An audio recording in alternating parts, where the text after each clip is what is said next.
DP நேயர்களுக்கு வணக்கம். இன்று நம்முடன் ஐயா ரவீந்திர சமயத்துக்கு சார். வணக்கம் சார். வணக்கம் சார். நீங்க ப்ரப்போஸ் பண்ண ஒரு அலையன்ஸ் தேமுதிக திமுக அலையன்ஸ் இன்னைக்கு கிரவுண்ட்ல பயங்கர எஃபெக்டிவா இருக்க போடுது. நிறைய திமுக காரங்களே அது 200% சாட்டிஸ்ஃபைட். இவங்க 10 சீட்டு கொடுத்த தப்பே கிடையாதுன்ற அளவுக்கு அந்த தேமுதிக ஆதரவாளர்கள் மீது சப்போர்ட் நிறைய கிடைச்சிருக்கு. பிரேமலதா கேம்பெயினும் எஃபெக்டிவா இருக்கு. ஸோ எப்படி பாக்குறீங்க இந்த அலையன்ஸ்? கண்டிப்பா என்னோட கருத்தா இருந்தது, திமுக அலையன்ஸோட தேமுதிக சேரும்போது ஒரு வின் வின் அலையன்ஸா திராவிட முன்னேற்ற கழகத்திற்கும் தேமுதிகவுக்கும் இருக்கிற கருத்தை தான் நான் பொது வழியிலும் முன் வச்சேன், சம்பந்தப்பட்ட தலைவர்களிடையும் என்னோட பார்வையா முன் வச்சேன். பலரோட ஒத்துழைப்புல அந்த அலையன்ஸ் மெட்டீரியலைஸ் ஆயிருக்குது. இன்னைக்கு இந்த அலையன்ஸ் ஸ்டாலினுக்கு ஒரு வெற்றியை மிகப்பெரிய அளவு உறுதிப்படுத்தி கொடுத்துருக்கு. கேம் சேஞ்சர்ங்கிற வார்த்தை சரியில்லை, ஏன்னா ஸ்டாலின் அதர்வைஸ் வெற்றி பெறக்கூடிய லெவல்ல தான் இருந்தாரு. தேமுதிக அலையன்ஸ்ங்கிறது அந்த போட்டியே இல்லைங்கிற ஒரு சூழலைய திமுக ஸ்டாலின் உருவாக்கி கொடுத்துருக்குது. 47.3 விழுக்காடு வாக்குங்கிறது ஸ்டாலினை முன்னிறுத்தி எடுத்த வாக்குகள். இதோடு 2.7 விழுக்காடு தேமுதிக வாக்கு வரும்போது அது 50 விழுக்காடு வாக்காட்டு ஆயிருக்கு. ஓபிஎஸ் வேற வராரு, அது 51 கூட வைங்க. இந்த 51 விழுக்காடுங்கிற சூழ்நிலையில ஆன்டி எஸ்டாப்ளிஷ்மெண்ட்டுக்கு ஒரு 4 விழுக்காடு. ஜெயலலிதா அம்மையார் 45 மோடியால் ஏடியானி கேட்டு 45 எடுத்ததை சட்டமன்றத்துல 41 குறைஞ்சது மாதிரி ஸ்டாலினுக்கு 51 விழுக்காடு. இந்த இது அதிகபட்சம் 4 குறைஞ்சாலும் 47 வரை வரும். ஏன்னா ஸ்டாலினுக்கு இந்த அளவுக்கு ஒன்றும் ஆன்டி எஸ்டாப்ளிஷ்மெண்ட் இல்லை, எதிர்ப்புகள் இல்லைங்கிறதும் நமக்கு தெள்ள தெளிவா தெரியுது. ஜெயலலிதா மோடியால் ஏடியானி கேட்டு 144 போட்டு 200 ரூபா கொடுத்துதான் 45 எடுத்தாங்க. ஸ்டாலின் அப்படி இல்லை, பெரிய அளவுக்கு ஒன்றும் அதிகாரத்தை 24 செலுத்தல. ஸோ 45 விழுக்காடு வாக்குக்கு மேல திமுக அணி எடுக்கிறத தேமுதிக கூட்டணி உறுதிப்படுத்தி இருக்குது. இதுல இன்னொரு அட்வான்டேஜ் என்னன்னா, வட தமிழகம் போலரைசேஷன் களம்தான். 52 போலரைசேஷன் தான் வந்தது. வன்னியர் ஓட்டு அந்நியருக்கு இல்லை, அந்நியர் ஓட்டு வன்னியருக்கு இல்லைங்கிறதான் போலரைசேஷன். 52 அந்த களம் தான் அது வட தமிழகத்துல வந்தது. அப்ப திராவிட களத்துக்குள்ள வரல. 57 தான் பெருஞ்சர் அண்ணா பெருந்தகை தேர்தல் களத்துக்குள்ள வராரு. திமுக களத்துக்குள்ள இல்லாத 52 வட தமிழகம் போலரைசேஷன் தான். இன்னும் சொல்ல போனா காமராஜருக்கு இங்க தனி மெஜாரிட்டி வராம போறதுக்கு காரணம் வட தமிழகத்துல ஏற்பட்ட படையாட்சி நாயக்கரோட அந்த அரசியல் தான். பட் அந்த அரசியல்லையும் காமராஜ்ல இருந்து ஸ்டாலின் என்ன வேறுபாடுன்னா, காமராஜ் 2 வன்னியருக்கு தான் சீட்டு கொடுத்தாரு. ரொம்ப ஸ்ட்ராங்கா சொல்லிட்டாரு. நாடே சுதந்திரம்னு கொண்டாடும் போது என்ன ஜாதியில போயிட்டு இருக்கிறீங்கன்னு கேட்டாரு காமராஜர். பட் ஸ்டாலின் ப்ரோ வன்னியர் பண்ண. ப்ரோ வன்னியர்னா இப்போ இது விக்கிரவாண்டி அன்னியூர் சிவா வன்னியர், நெய்வேலி சபா ராஜேந்திரன், இவர் நெய்வேலி வேணும்னு இவர் தம்பி வேல்முருகன் எவ்வளவு கேட்டோம். எங்கிட்ட இருக்கக்கூடிய எனக்கு லாயலான வன்னியர் சபா ராஜேந்திரன் போன்ற எங்க வன்னியர்களுக்கு நாங்க விட்டு கொடுத்து இந்த சீட்டை உங்களுக்கு தர முடியாதுங்கிறத ஸ்டாலின் உறுதியா இருந்தார். ஸோ அவர் கையில் இருக்கக்கூடிய வன்னியர்களுக்கு சீட்டு கொடுக்கணுங்கிறதுக்காக தான் பாமகவே ஸ்டாலின் கூட்டணியில சேர்க்கல, விக்கிரவாண்டியில வன்னியர் கேண்டிடேட்டை தான் போட்டாரு. போட்டு நான் வன்னியர்களை போலரைசேஷன் பண்ணாரு. ஸோ இந்த விக்கிரவாண்டி பேட்டர்ன் வட தமிழகத்துல எதிரொலிக்கக்கூடிய ஒரு பேட்டர்ன் தான். இந்த இடத்துலதான் சீமானுக்கு நான் ஒரு கிரெடிட்டை கொடுக்குறேன். போலரைசேஷனை மீறி சகோதரர் சீமான் நின்னாரு. விஜய் போலரைசேஷனை கண்டு ஓடிட்டாரு. எடப்பாடியும் போலரைசேஷனுக்குள்ள பாமக கிட்ட மாட்டிக்கிடுவோம்னு வரல. ஆனா அவருக்கு அதிர்ஷ்டம், பாமக உடஞ்சி மேஜர் செக்ஷன் அன்புமணி ஃபேக்ஷன் தான் எடுத்து அது மேஜர் ஃபேக்ஷன் நிரூபிக்கப்பட்டுட்டு நான் தொடர்ந்து அதை சொல்லிட்டு தான் இருக்கிறேன். அன்புமணி ஃபேக்ஷன் தான் மேஜர் ஃபேக்ஷனுங்கிறது. அதை எடப்பாடி என்டால்ஸ் பண்ணி அவர் அந்த கூட்டணியில அதை சேர்த்துக்கிட்டாரு. ஆனா அந்த போலரைசேஷன் பாயிண்ட் தான் வட தமிழகத்துல எதிரொலிக்குங்கிறது என்னோட கருத்து. இந்த இடம் தான் விஜய்க்கு நான் இதை ஒரு வீக் பாயிண்டா வைக்கிறேன். விஜய்க்கு வன்னிய ரசிகர்களும் பறைய ரசிகர்களும் போலரைஸ் ஆயிடுவாங்க. அப்போ விஜய்க்கு மேல அபிமானம் இருக்கவங்க களத்துக்குள்ள அது ஓட்டா மாறாதுன்னு என் கருத்தை நான் முன்வைக்கிறேன். இந்த இடத்துக்குள்ள தேமுதிக வந்தது மிகப்பெரிய அளவுக்கு திராவிட முன்னேற்ற கழகத்துக்கு பெரிய பூஸ்ட். நீங்க 2011ஆம் ஆண்டு எலெக்ஷன் எடுத்துட்டீங்கன்னா 2009 ஜெயலலிதா அம்மையார் அணி வட தமிழகத்துல தோக்குது. கலைஞரும் திருமாவளவனும் பாமகவை நிறுத்த அவ்வளவு தோக்கடிச்சிருக்காங்க. ஆர்டி டீமும் சேர்ந்தது. அன்பாளன் யாதவ், கிருஷ்ணகாந்தன் யாதவ், உடையார் சங்கம், முஸ்லிம் அமைப்புகள், கஞ்சம் ரெட்டி, கவரா நாயுடு எல்லாத்தையும் ஆர்கனைஸ் பண்ணி நம்மளும் அதுல பெரிய ரோல் பண்ணி வெளிப்படையா டாக்டர் ஐயாவுக்கு மனித நீதிக்கு மனித நீதி பிற ஜாதிகளை திரட்டி உங்களை தோற்கடிச்சு காட்டுறேன் 98ல உங்களை அந்த வாய்ப்பை பாமகவுக்கு ஏற்படுத்தி கொடுத்தோம்னா மனித நீதிக்கு மனித நீதி தோற்கடிச்சு காட்டுறேன்னு டிக்ளேர் பண்ணி பண்ணணும். 2009ல நடந்தது. 2011ல ஜெயலலிதா அந்த தோல்விக்கு பிறகு விஜயகாந்த் சேர்க்கிறாங்க.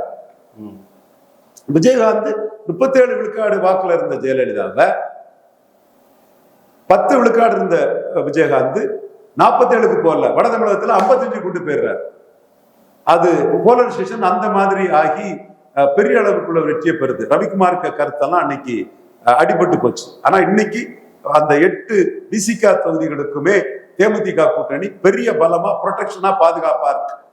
8 விசிகா தொகுதிக்குமே வட தமிழகத்துல 1 பெரியகுளம் 7 தொகுதிக்குமே வட தமிழகத்துல தேமுதிக கூட்டணி பெரிய ப்ரொடெக்ஷனா இருக்குது. தேமுதிக விஷயத்துல எடப்பாடி வந்து ராங் ஸ்ட்ராட்டஜி பண்ணி நாயுடு சமூக மக்களை கடுமையா, தெலுங்கு தாய்மொழி மக்களை கடுமையா உசுப்பி விட்டுட்டாரு. அதோட விளைவு வந்து தேர்தல் களத்துல தெளிவா தெரியும். ஒருவேளையில அவரே விஜய் தாக்கம், எம்ஜிஆர் ஜெயலலிதா சொல்லி வரக்கூடிய விஜய் தாக்கத்தை அடிக்கணும்னா இது பண்ணுனாதான் நம்ம வந்து வன்னியர் கன்சல்டேஷன் நம்ம கிடைக்கணும்னு கூட அவரே கூட திட்டமிட்டு கூட இந்த செயலை செய்திருக்கலாம். ஏன்னா பிரேமலதா அம்மையார் லாஜிக்கலா பதில் சொன்ன பிறகும் நேத்தும் வெண்டிலேட்டர்ல இருந்த கட்சி, ஐசியூல இருந்த கட்சின்னு அந்த கட்சிக்கு நாங்க உயிர் கொடுத்தோம், அந்த கட்சிக்கு 10 சீட்டு கொடுத்திருக்கிறாருன்னு எடப்பாடி பேசுறாரு. இல்ல அது அந்த கேள்வி, ஒருவேளை அவரோட எண்ணம் வந்து திமுக கூட்டணி கட்சிகளுக்குள்ள இருக்க கெமிஸ்ட்ரியை டிஸ்டர்ப் பண்ண நினைக்கிறாரா? ஏன்னா 8 ஆண்டுகளாக தொடர்ந்து கூட்டணி இருந்த கட்சிக்கு வந்து சீட்டு குறைச்சிட்டு தான் தேமுதிக கொடுத்துருக்காங்க. இப்போ விசிகா கேடர்ஸ் ஆகிக்க மாட்டாங்களா? நம்மளோட எப்படி உங்களுக்கு அதிகமாக விசிகா எப்படிங்க வன்னியர் பெரிய பாமகவான பெரிய வன்னியர் கட்சியான எடப்பாடி பழனிசாமி கட்சிக்கு ஓட்ட கொண்டு போடுவாங்க? அப்படி சொல்லல, அதர் ஆப்ஷன்ஸ் வேற ஆப்ஷன்ஸ் இருக்குல்ல. ஒண்ணுதான் ஆப்ஷன்ஸ் இல்ல, அதிமுக ஒண்ணுதான் ஆப்ஷன் இல்ல. விஜய் போடலாம், நாம் தமிழர் போடலாம். நாம் தமிழர் டைரக்டாவே பரையர்ஸ் மூவ் பண்றாங்க. பரையர் கம்யூனிட்டி ஓட்ஸ் டைரக்டாவே மூவ் பண்றாங்க. ஒரு ப்ரொடெஸ்ட் ஓட்ட பண்றாங்க. அது அந்த ஒரு ஃபிக்ஷனை கொண்டு வராருல எடப்பாடி. அதாவது ஒவ்வொருத்தரும் தங்களோட உயர்வுக்கு முயற்சி பண்றதுல தப்புன்னு சொல்ல முடியாது. எடப்பாடியும் ஒரு கால்குலேஷன் தான் போறாரு. ஆனா அவரு தேமுதிகவை சீண்டினது மூலமா நாயுடு கம்யூனிட்டியும் தெலுங்கு தாய்மொழி மக்களையும் சீண்டிட்டார். அதுதான் நான் பாக்குறேன். விருதுநகர்ல அது எனக்கு உணர முடியுது. அங்க உள்ள மக்கள் யார்கிட்ட சொல்றாங்க. ஏன்னா நாயுடு கம்யூனிட்டி பொலிட்டிக்கலி தமிழ்நாட்டுல day one very powerful community. But அதே விருதுநகர்ல கவுண்டர் போலரைசேஷனும் மறவர் சமூகம் வந்து அதிமுகலாம் மறவர் சமூகம் போட மாட்டாங்க. அதிமுக வந்து மறவர்கள் வந்து சசிகலா, தினகரன், ஓபிஎஸ் 10.5 இந்த 4 புள்ளிலையும் எடப்பாடிக்கு எதிராக தான் போவாங்க. கவுண்டர் போலரைசேஷன் அவங்க ஒரு சீமானு கூட போடலாம். மறவர்களுக்கு இப்ப சாத்தூர்ல நைனா நாகேந்திரன் போடாம நீங்க வந்து வேற யாரு ஒவ்வொரு தொகுதிக்குள்ள அவங்க வந்து ஒவ்வொரு சமூகமும் மாறுபட்டு நிற்கலாம். ஒவ்வொரு தொகுதியிலையும் ஓவரால் முக்குலத்தோர் வந்து எடப்பாடிக்கு போட மாட்டாங்கன்னா சீமான் வந்து முக்குலத்தோரை வந்து எடப்பாடிக்கு எதிராக திருப்புற அந்த அரசியலை பண்ணாரு. ஐயா பசுமன் முத்துராமலிங்க தேவருக்கு பாரத ரத்னான்னு எடப்பாடி ஐயா கேட்கும் போது சீமான் என்ன சொன்னார்னா, 4.5 வருஷம் நீங்க என்ன பண்ணீங்க? மத்திய அரசு பாஜக தானே இருந்தீங்க, அப்பம் கொடுத்துருக்கலாம்ல. நீங்க சசிகலா, தினகரன், ஓபிஎஸ் 3 வரையும் அடிச்சுக்கிட்டு 10.5 விவகாரங்கள் இதெல்லாமே உங்களுக்கு நெகட்டிவா இருக்கிறதுனால அந்த கம்யூனிட்டி ஓட்டு வராதுங்கிறதுக்காக பசுமன் தேவரையாவுக்கு பாரதத்தினான்னு நீங்க இப்ப வாரீங்கன்னு சீமான் அதை அடிச்சாரு. சோ எடப்பாடி தலைமைய முக்குலத்தோர் மத்தியில அடிச்சு முக்குலத்தோர் வாக்க பெறணுங்கிறதுல சீமானும் குறியா இருக்கிறார். அதனாலதான் ஸ்டாலினையே சீமான் வந்து ஒரு விமர்சனம் பண்ணாரு. கொடநாடு கொலையை பற்றி அவரு திருப்போணத்துல பேசும்போது பயங்கர கைத்தட்டு முக்குலத்தூர் இளைஞர்கள்ட்ட இருந்து அந்த கைத்தட்டு வந்து ஸ்டாலின் ஏன் நடவடிக்கை எடுக்கலன்னு கேட்கும்போது எடப்பாடிக்கு எதிரான அந்த மக்கள் வந்து ஸ்டாலினும் நடவடிக்கை எடுக்கலைங்கிற அடிப்படையில கைத்தட்டல் இருந்தது. சோ முக்குலத்தோர்களை பொறுத்தவரை நான் மீண்டும் சொல்றேன், எடப்பாடி பழனிசாமிக்கு எதிராக தான் அது இருக்குன்னு நான் உறுதியா நம்புறேன். அதுவும் ஓபிஎஸ் வந்து திராவிட முன்னேற்ற கழகத்துல சேர்ந்திருக்கிறது வந்து அதுல அதோட ஷேர் வந்து என்டிஏ கொடுத்த முக்குலத்தோர் வாக்குல ஒரு ஷேர் வந்து ஓபிஎஸ் ரூட்ல ஸ்டாலினுக்கு கணிசமா கிடைக்கும் தான் நான் கருதுறேன். இப்போ இந்த தேமுதிக வெயிட்டேஜ் வந்து இப்போ வட மாவட்டத்தை தாண்டி இப்போ திமுக வந்து விருதுநகர் தவிர எங்கேயுமே அவுட் சைட் நாட் கொடுக்கல. இப்போ திமுக பாயிண்ட் ஆஃப் வியூ வட மாவட்டத்துல திமுக ரிசீவ் பண்ணுவாங்க. இல்ல தேமுதிகவோட பங்களிப்பு பெரிய அளவுல இருக்கு. நான் இதுல என்னோட டேட்டா அனலிஸ்ட் என்னோட தம்பி அவன் பேரை சொல்லாண்டாங்கிறான். அவர் ரொம்ப இன்டெலிஜென்ட் ஜாப். அவன் வந்து சொல்றான் இதுல ஃபர்ஸ்ட்லாம் வந்து தூத்துக்குடி பார்லிமெண்ட் சொல்றான். தூத்துக்குடி பார்லிமெண்ட்ல ஏடிஎம்கே வந்து விளாத்திக்குளம் செக்மெண்ட்ல 21 விழுக்காடு வாக்கு பெற்றுட்டாங்க. அவங்க வந்து ஒட்டப்படாரம் செக்மெண்ட்ல 17 விழுக்காடு வாக்கு பெற்றிருக்காங்க. கோயில்பட்டி செக்மெண்ட்லயும் 17 விழுக்காடு வாக்கு பெற்றிருக்காங்க. அதான் 3 இடத்துலையுமே அவங்க வந்து ஆல்மோஸ்ட் டெபாசிட் வாங்கிட்டாங்க. ஆனா அந்த தொகுதிக்குள்ள டெபாசிட் வாங்காததுக்கு காரணம் திருச்செந்தூர்ல 12 விழுக்காடு, ஸ்ரீவைகுண்டத்துல 13 விழுக்காடு, தூத்துக்குடியில 13 விழுக்காடு. அப்ப ஸ்ரீவைகுண்டம், தூத்துக்குடி, திருச்செந்தூர்ல 13 விழுக்காடு எடுத்த அதிமுக ரெட்டையில 20 விழுக்காடு விளாத்துக்குளத்தை தாண்டுது. ஒட்டப்படாரம் கோயில்பட்டியில 17 விழுக்காடு வருது. ஸோ ஒரு 6-7 விழுக்காடு சராசரியா அந்த தெலுங்கு தாய்மொழி நாயுடு ரெட்டியார் அந்த சமூக சகோதரர்கள் வாழக்கூடிய பகுதியில அதிமுக ஜாஸ்தி எடுத்திருக்குன்னா, ஒரே மக்களவை தொகுதிக்குள்ள அதே ரெட்டையில கோயில்பட்டி, விளாத்துக்குளம், ஒட்டப்படாரத்துல ஒரு 7 விழுக்காடு ஜாஸ்தி வந்திருக்குதுன்னா அது கேப்டன் விஜயகாந்த் சிம்பதி தான், பிரேமலதா அம்மையாரோட அந்த கான்ட்ரிபியூஷன் தான், தேமுதிக கான்ட்ரிபியூஷன் தான் தெள்ள தெளிவா கோயில்பட்டிக்குள்ளே தூத்துக்குடி மக்களவைக்குள்ளே இருக்குது. இது அங்க நின்ன எம்பி கனிமொழிக்கு தெரியும். அங்க நின்ன அதிமுக கேண்டிடேட் அவரு நம்ம புத்தூர் கட்டு ஜெயம் அவரு சகோதரர், இந்த லட்சுமண சுருதி பக்கத்துல இருக்குது இல்லையா, அந்த புத்தூர் கட்டு அந்த சகோதரருக்கும் தெள்ள தெளிவா தெரிஞ்ச ஒரு விஷயம்தான். ஸோ அந்த கேண்டிடேட்ஸுக்கே தெரியும், மக்களுக்கே தெரியும். அடுத்து நீங்க பாத்தீங்கன்னா தென்காசி பார்லிமெண்ட்ல ஸ்ரீலிபுத்தூர், ராஜபாளையத்துல வந்து 24 விழுக்காடு வாக்கு வந்து ரெட்டலை எடுத்திருக்குது. அதே ரெட்டலை வந்து தென்காசியிலும் கடையலூர்லயும் 17-18 தான் எடுத்திருக்குது. அப்போ ஒரு 7 விழுக்காடு போட்டு தெலுங்கு தாய்மொழி சகோதரர்கள் சங்கரங்கோயில் உட்பட, சங்கரங்கோயில், ராஜபாளையம் உட்பட எடுக்கிறாங்கன்னு சொன்னா, அந்த இடத்துக்குள்ள தெலுங்கு தாய்மொழி மக்கள் கேப்டன் விஜயகாந்த் சிம்பதி, பிரேமலதா அம்மையார் கூட்டணி மீண்டும் இந்த கட்சி எழுச்சி பெறணுங்கிற அடிப்படையில அதிமுகவுக்கு ரெட்டலைக்கு போட்டிருக்காங்க. அடுத்து நான் ஆதாரத்தோட சொல்றேன். ராமநாதபுரத்துல தெலுங்கு தாய்மொழி சகோதரர்கள் எண்ணிக்கை குறைவு. அங்க 9 விழுக்காடு எடுத்த அதிமுக ரெட்டையில தேனியில 13 விழுக்காடு எடுக்கிறாங்கன்னா, தேனிக்குள்ள தெலுங்கு மக்கள் அதிகம் கணிசமா இருக்கிறாங்க. விருதுநகர்ல கேப்டன் விஜயகாந்த் சிம்பதியில, விஜயபிரபாகர் சிம்பதியில தான் அந்த ஏர்முகம் வந்தது. அவங்க அதிமுக ரெட்டைலை வாக்குலே நியர்பை ஃபைட் கொடுத்தது அந்த ஒரு சீட்டு தான். ரெட்டைலையில அவங்க முரசு சின்னத்துல நின்னாங்க. மதுரையில 3வது போயிட்டு அதிமுக அங்க வந்து கான்ட்ரிபியூட் பண்ண முடியல. தேமுதிகவால கான்ட்ரிபியூட் பண்ண முடியல 3வது போயிட்டு. ஏன்னா அங்க வந்து வெங்கடேசன் அவர் ஜாதிக்கு அப்பாற்பட்ட ஒரு முற்போக்காளர்னாலும் கூட பை பர்த் நாயுடு தான். ஸோ அந்த தெலுங்கு அவருக்கு ஜாதியை வச்சு போட்டு கேட்டாருன்னு அவரை கொச்சப்படுத்தவர்கள் இயல்பா ஓட்டு விடுது. அந்த பாஜக கேண்டிடேட்டும் ரெட்டியார். ஸோ இந்த தெலுங்கு தாய்மொழி மக்கள் கேப்டன் விஜயகாந்த் சிம்பதியில, பிரேமலதா அம்மையார் மூலமா கான்ட்ரிபியூட் ஆக வேண்டிய வாக்கு வந்து மதுரையில கான்ட்ரிபியூட் ஆகாததுனால 3வது போகுது அதிமுக. ஸோ இந்த புள்ளிகளை நாம வந்து தெளிவா இணைச்சு பார்க்கணும். இதையும் தாண்டி திருச்செந்தூர், ஸ்ரீவைகுண்டம், தூத்துக்குடியிலையும் ஓட்டு இருக்கு அவங்களுக்கு. பாமர மக்கள், நாடாரு, மீனவர், பறையரு, தேவேந்திர குல வேளாளர் அவங்களுக்கு ஓட்டு இருக்கு. அதைத்தான் அதிமுக அவைத்தலைவராக இருந்த அண்ணன் எம்.சி. பாலன் அவர்களை நாங்க சந்திச்சோம். அவர் சொன்னாரு, டவுனுக்குள்ள 5000 ஓட்டு இருக்குடே தேமுதிகவுக்கு, விஜயகாந்துக்கு, சாலியர்கிட்ட இருக்கு, அடவியர்கிட்ட இருக்கு, சௌராஷ்டிரா மக்கள்கிட்ட இருக்குன்னு அவர் அந்த ஜாதிகளை சொல்லி அந்த இடத்துக்குள்ள நார்மல் டவுனுக்குள்ளே, நாயுடுலாம் அங்க கிடையாது, ஒரு பெரிய சுதந்திர போராட்ட தியாகி டாக்டர் நாயுடு ஹாஸ்பிட்டல் ஒரு பெரிய ஹாஸ்பிட்டல், அவர் தான் ஒரே நாயுடுவா இருக்க முடியும். அந்த சமுதாயம்லாம் அங்க ஒன்றும் பெரிய எண்ணிக்கையில் கிடையாது. ஆனா அந்த இடத்துக்குள்ள இந்தந்த சமூகங்கள் மத்தியில டவுனுக்குள்ள 5000 ஓட்டு தேமுதிகவுக்கு இருக்குன்னு அந்த சமூகம் தாண்டி எம்.சி. பாலன் திமுக மாவட்ட செயலாளர் இருந்தாரு. கிரவுண்ட் லெவல் பொலிட்டிக்ஸ்ல பெரிய ஜாம்பவனா இருந்தவர் அந்த கருத்தை என்கிட்ட சொல்றாரு. இதை தாண்டி இப்போ விழுப்புரத்துல, திருக்கோயிலூர், உளுந்தூர்பேட்டை ரெண்டுலயும் வந்து அதிமுக லீடு எடுக்கிறதுக்கு காரணம் பெரிய அளவுல வந்து தேமுதிக கான்ட்ரிபியூஷன்ஸ் இருக்குது. இப்ப நீங்க என்ன பார்க்கணும்னா, 10 சீட்டு ஸ்டாலின் கொடுத்திருக்காருன்னா 2.7 விழுக்காடு வாக்கு அதிமுக அணியில இருந்து தன் அணிக்கு 2.7 கொண்டு வந்திருக்காரு. அது அதை விட தாண்டி வரக்கூடிய அளவுக்கு மேற்குலையும் வடக்குலையும் பெரிய ஒரு போலரைசேஷனை கொடுத்துருங்கிற ஒரு தோற்றத்தை கொடுக்குது. இப்போ தர்மபுரி எல்லாம் அரித்மெட்டிக்கலி வந்து அங்கதான் வர ஸ்டாலின் வந்து கொடுத்ததுல ஒரு பெரிய அவர் எக்ஸ்பெக்டேஷன் என்ன, சேலம் தர்மபுரியில இவங்க கான்ட்ரிபியூஷன் இருக்குன்னு எதிர்பார்க்குறாரு. அதனால இந்த 10ல் 3 தொகுதி வந்து இந்த 2 மாவட்டத்தில் கொடுத்துருக்காரு. ஒருவேளை அவரோட எக்ஸ்பெக்டேஷன் பூர்த்தி பண்ண முடியுமா? இன்னைக்கு ஹிண்டுல வந்து ஆர்டிகளை பார்க்கும்போது ஸ்டாலினோட அந்த முடிவு சரின்னு காட்டுது.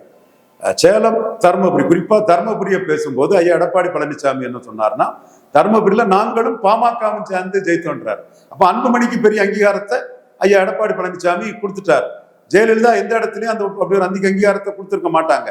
ஆனா அன்புமணிக்கு இப்படி ஒரு அங்கீகாரம் கொடுத்து அன்புமணியை பெரிய ஆளாட்டு எடப்பாடி காட்டுறாருன்னு சொன்னா, தேமுதிக அங்க கூட்டணிக்கு வந்ததுனாலதான் அன்புமணிக்கு அந்த அங்கீகாரத்தை கொடுக்குறாரு. ஐயா எடப்பாடி பழனிசாமி அவர்களே, தர்மபுரியில உங்க கூட்டம் பேசும்போது நீங்க அன்புமணிக்கு பெரிய அங்கீகாரத்தை கொடுத்து பேசுனீங்க. ஜெயலலிதா கொடுத்திருக்க மாட்டாங்க. உங்களுக்கு கொடுக்க வேண்டிய கம்பல்சன் நிர்பந்தம். அந்த நிர்பந்தத்துக்கு இன்னொரு காரணம் 10 சீட்டு தேமுதிகவுக்கு ஸ்டாலின் கொடுத்ததும் ஒரு காரணம். நீங்க வெண்டிலேட்டர்ல இருக்குது, ஐசியூல இருக்குன்னு சொல்லக்கூடிய கட்சிக்கு 10 சீட்டு கொடுத்து அதோட ரிப்பிள் எஃபெக்ட் பெரிய அளவுல பெரிய போலரைசேஷன் வட தமிழகத்துல உருவாகி நிற்கிற மாதிரி ஒரு பெரிய தோற்றம் 52ல உருவான அந்த தோற்றம் மாதிரி ஒரு பெரிய ஒரு போலரைசேஷன் உருவாகி நிற்குது. ஒரு சைடுல காமராஜ் தான் மெஜாரிட்டி சீட் ஜெயித்தாரு, படையாச்சி 18 ஜெயித்தாரு, நாயக்கர் 6 ஏதோ ஜெயித்தாரு, மற்றபடி ஃபுல்லா காமராஜ் தான் ஸ்வீப் பண்ணாரு. சோ அப்படி ஒரு சிச்சுவேஷன் இங்க வந்துட்டுங்கிறது நீங்க புரிஞ்சுட்டு தான் அன்புமணிக்கு முக்கியத்துவம் கொடுத்து தருமபுரி 2021 வெற்றியில அன்புமணிக்கு பாமகவுக்கு நீங்க கொடுத்திருக்கீங்கன்னா உங்களுக்கு அது ஒரு நிர்பந்தம், கம்பல்ஷன். இப்ப அந்த இடம் எப்படி இருக்குதுன்னா, சௌமியா அன்புமணி கம்ஃபர்டபுளா இருக்கிறாங்க, நல்ல கேண்டிடேட் தான், பவர்ஃபுல் கேண்டிடேட். இந்த ராமதாஸ் போட்ட வேட்பாளர் அர்த்மெட்டிக்கலி வெரி ஸ்ட்ராங். இப்படிப்பட்ட ஒரு சூழ்நிலையில தேமுதிக வேட்பாளர் புள்ளமார் சமுதாயம் ஹிண்டு பத்திரிகையிலே கடைசியா எழுதுறான், ரொம்ப கம்ஃபர்டபுள் பொசிஷன், நல்ல நல்ல கேண்டிடேட் எழுதிட்டு ஒரு போலரைசேஷன் வந்துடலாங்கிறத ஹிண்டு பத்திரிகையில இன்னைக்கு ரிப்போர்ட்ல எழுதியிருக்கிறாப்புல. அப்போ திராவிட முன்னேற்ற கழக அணி எதிர்பார்க்கிறது பாலக்கோட்ல புரோ வன்னியர் ஓட்டு வடிவேல் கவுண்டர் பேரனுக்கு வரும். வடிவேல் கவுண்டர் பேரன் தான் அன்புமணியை தோற்கடிச்சவர். அப்போ இன்னைக்கு வந்து பாலக்கோட்டில் இருக்கக்கூடிய அவரு வந்து பவர்ஃபுல் வன்னியரான அன்பழகனை ஏற்று நிற்கிறார். அவங்க என்ன முடிவெடுத்து இது பண்றாங்க, வடிவேல் கவுண்டர் பேரனை ப்ரொஜெக்ட் பண்ணி லோக்கலா வன்னியர்கள் மத்தியில கொண்டு போகும்போது நான் வன்னியர் போலரைசேஷன் வந்து செந்தில வந்து காப்பாற்றி விடலாம். ஸோ இங்க ஒரு நான் வன்னியர் போலரைசேஷனை எதிர்பார்த்து தான் தேமுதிக வந்து அவங்க கூட்டணிக்குள்ள 10 சீட்டு கொடுத்தாங்க. இது மட்டும் இல்ல, நான் வெள்ளாள கவுண்டர் போலரைசேஷன் எதிர்பார்க்கிறாங்க. இதுல அழகாபுரம் மோகன்ராஜ் எல்லாம் ஒரு வன்னியர் தான், அவங்க லாயலா இருக்கக்கூடிய வன்னியருக்கு சீட்டு கொடுத்திருக்காங்க, லாயலா இருக்கக்கூடிய அனங்கை முருகேசன் ஒரு நாடாருக்கு சீட்டு கொடுத்திருக்காங்க. ஸோ அந்த இடத்துல வெள்ளாளர், வன்னியர், நாடார்லாம் கேப்டனுக்கு லாயலிஸ்ட், பிரேமலதா அம்மையாரோட லாயலிஸ்ட் கொடுத்திருக்காங்க. அவங்க அதுல வந்து அவங்க தெலுங்கு தாய்மொழி மக்களுக்கு அதிகம் கொடுத்தாலும் அது அவங்களுக்கு விமர்சனம். நீங்க 10ல வந்து பெரும்பாலான தொகுதிகளுக்கு வந்து நீங்க தெலுங்கு நாயுடு சமூகம் வந்து கொடுத்துருக்காங்க, எந்த மாதிரி அரசியல் அப்படின்னு என்னங்க தப்பு இருக்கு அதுல? நீங்க இந்த கட்சி எங்க 1/2% போச்சுன்னு சொல்றீங்க, அந்த கட்சிக்கு நீங்க 5 சீட் ஏன் கொடுத்தீங்க? யார் கான்ட்ரிபியூட் பண்ணிருக்கா? விளாத்திக்குளம் ஒட்டப்படாரம் கோயில்பட்டில யார் கான்ட்ரிபியூட் பண்ணிருக்கா? சிலிபுத்தூர் ராஜபாளையத்துல யார் கான்ட்ரிபியூட் பண்ணிருக்கா? திருக்கோயிலூர் உளுந்தூர்பேட்டையில யார் கான்ட்ரிபியூட் பண்ணியிருக்கிறா? அவங்களுக்கு கான்ட்ரிபியூட் பண்ண மக்களுக்கு கொடுக்குறாங்க. கேப்டன் எல்லா மக்களாலும் நேசிக்கப்பட்டவர், அதனால நாடாருக்கும் வன்னியருக்கும் வெள்ளாளருக்கும் கொடுக்குறாங்க. ஒரு அட்டவணை பிரிவு தொகுதி ஒண்ணு கொடுக்குறாங்க.